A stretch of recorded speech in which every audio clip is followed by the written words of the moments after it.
Hi darlings, welcome to DD story time. தவளை ஒன்று ஒரு மயிலை பார்த்துச்சான். அந்த மயில் ரொம்பவும் அழகாக இருந்ததாம். அது தோகையை விரித்து ரொம்ப எளிமையாக டான்ஸ் ஆடிட்டு இருந்துச்சான்.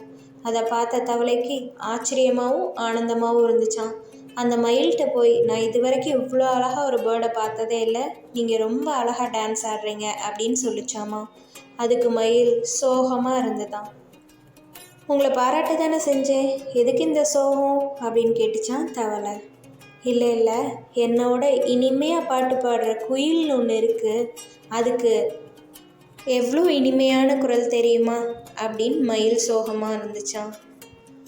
உடனே தவளை, ஏன் இதுக்கு போய் வருத்தப்படுறீங்க, ஒவ்வொருத்தருக்கும் ஒவ்வொரு சிறப்பு இருக்கும்.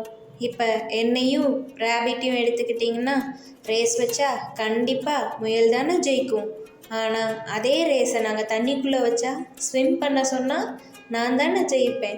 ஒவ்வொருத்தருக்கு கண்டிப்பாக தனித்தனி திறமைகள் இருக்கு, அதை நினச்சி நம்ம சந்தோஷப்படுவோம். உங்கள் அளவுக்கு அழகாக அந்த குயிலால் ஆட முடியுமா?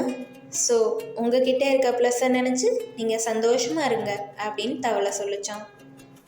தவளை சொன்னதும் சரிதானே, ஒவ்வொருத்தரும் ஒவ்வொரு வகையில் பிளஸ்டு தான். ஸோ நம்ம ஆண்டவனுக்கு என்றைக்குமே தேங்க்ஃபுல்லாக இருக்கணும்.